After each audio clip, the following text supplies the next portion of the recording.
toi visiteur, t'attends informé de la beauté de cette cité. Ses jardins, ses cascades et ses sites t'offrent la joie des yeux et le bonheur de vivre. Son climat, son eau et ses cerises sont pour toi la guérison de tous les maux. Que tu sois juif, chrétien, musulman, les habitants de cette ville t'accueillent à bras grands ouverts et dès le lever du jour, t'emmènent au plus haut point de la colline recueillir la baraka du vénéré saint Sidi Ali Boussarine. 90 ans, c'est l'âge de ces vers, écrits par le célèbre poète sfréoui, Cheikh Abdelkader Timouri, en hommage au plus ancien festival des cerises du Maroc. Un festival que la ville de Sefrou célèbre fièrement chaque mi-juin depuis 1920. Sefrou, la ville créée en 682 après Jésus-Christ, a au moins un siècle de plus que la capitale spirituelle Fès. 28 kilomètres seulement les séparent. Sefrou en amazigh veut dire la verdure au pied de la montagne. C'est donc à juste titre que cette très jolie ville à 850 mètres d'altitude est surnommée l'oasis sans palmiers ou encore le jardin du royaume. Un jardin que les différents souverains du Maroc ont protégé jalousement. Grâce à ses remparts de 1500 mètres et ses 7 portes, chiffre impair indivisible, porte bonheur dans les cultures arabes et amazighs, Sefrou a su résister aux temps et aux intrus. Sefrou est admiré par ses célèbres cascades d'environ 10 mètres de hauteur et l'abondance des eaux de l'Oued donne une grande fertilité à son sol, permettant la culture de divers arbres fruitiers, dont le plus célèbre, le cerisier. La cerise de Sefrou est réputée être la meilleure de tout le pays et se distingue par sa couleur noire et son goût très sucré avec un poids dépassant 14 grammes la cerise. Et selon la tradition sfréoui, elle aurait même des vertus curatives. C'est pourquoi depuis 1920, chaque mi-juin, les habitants de Sefrou et de toute la région font honneur à ce don du ciel. La cerise fêtée pendant 3 jours, symbolisée par une poupée, prend dès 1935 une nouvelle forme et c'est parmi les plus belles filles de la ville que Miss Cerisette est choisie et couronnée dans une grande cérémonie populaire. La population de Sefrou, composée de juifs, chrétiens et musulmans, est chèrement attachée à son festival des cerises.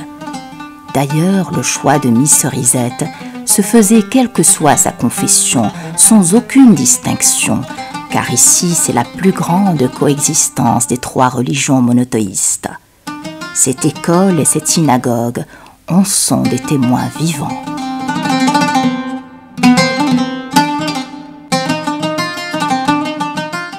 Nous sommes en 2010 et la population sfréoui est toujours chèrement attachée à son festival des cerises.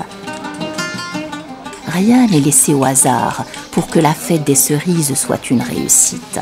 Les artisans sfréoui, toutes générations confondues, démontrent d'un savoir-faire hors pair. Dans la Médina, c'est l'effervescence, une Médina chargée d'histoire. Le temps n'a rien enlevé à la beauté de ces maisons datant de plusieurs siècles. L'on dirait que ces petites mains destinées à éloigner le mauvais œil, creusées soigneusement dans le bois sur les toits, ont su les préserver comme il se doit. Elles sont venues, elles sont toutes là, les 10 candidates restantes des présélections dont sera choisie Miss Cerisette 2010. Première innovation cette année, le festival s'ouvre sur les belles jeunes filles de tout le Maroc. C'est aussi une façon de l'ancrer davantage dans les mémoires à l'échelle nationale, de peur qu'ils ne disparaissent un jour. Critères de sélection Miss Cerisette, beauté, finesse, études supérieures et culture générale. La sélection est rude depuis qu'elles étaient 31, puis 17, puis 10. Aujourd'hui, c'est la phase finale, 4 heures de défilé, d'entretien et de jugement.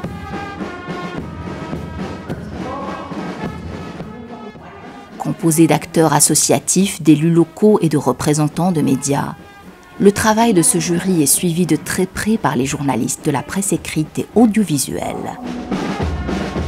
1h30 de débat intensif et le verdict tombe.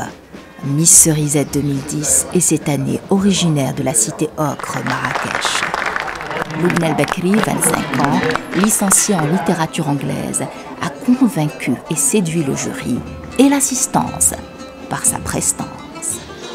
Après une journée chargée en émotions, pression et attentes, les 5 jeunes filles se reposent, mais ce n'est pas le cas pour la jeune styliste qui les habillera pendant ces jours de fête. Voici la tenue que portera Miss Cerisette 2010 le jour du couronnement, rouge et vert à l'image de la cerise et de sa tige, des couleurs qui rappellent le drapeau national. Et voici celle que portera le jour de la grande parade. 3 mois de travail, jour et nuit, pour le tissage, la coupe, la couture et la finition. D'ailleurs, la ville de Sefrou est très connue par le tissage et surtout par la confection des boutons en soie, la qad. Inspiré de la forme de la cerise, c'est le fruit de l'harmonie et de la coexistence confessionnelle entre juifs et musulmans.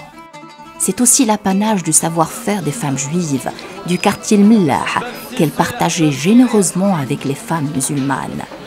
Aujourd'hui, c'est la spécialité de la ville de Sefrou, un artisanat domestique demandé et sollicité à l'échelle de tout le pays.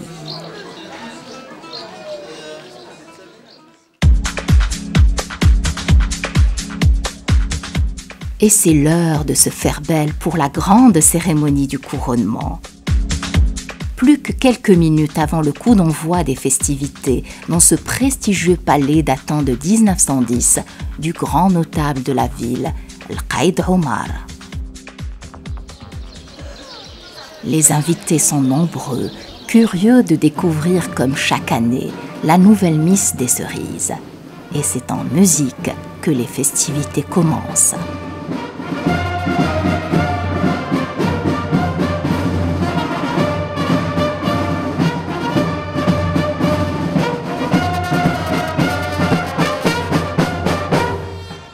Tout en grâce, Miss Cerisette 2010 est couronnée en diadème et en or massif par la Miss de l'année dernière, une façon de perpétuer la tradition et de rendre hommage aux nombreuses Miss des éditions précédentes.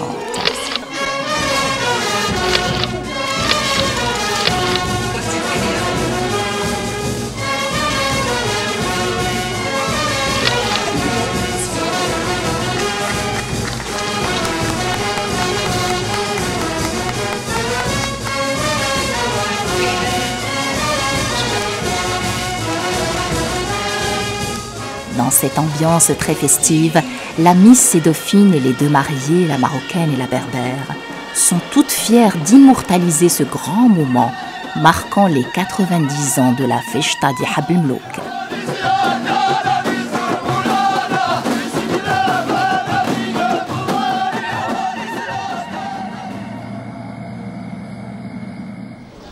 Le lendemain, Miss Cerisette est très attendue par tous les habitants de Sefrou.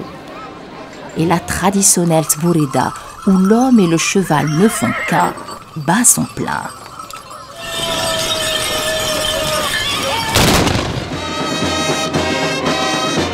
Par dizaines de milliers, les Sefrouis sont venus accueillir Miss Cerisette, l'admirer et l'applaudir. Tous les corps de métier exposent leur génie dans ces 20 tracteurs, soigneusement décorés aux couleurs du bel environnement de la ville de Sefrou.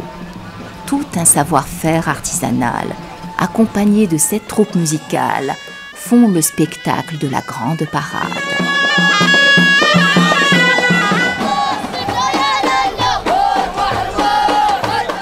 Sefrou, perle perdue dans un écrin de verdure, que ton festival perdure et reste à tout jamais à l'abri de l'usure.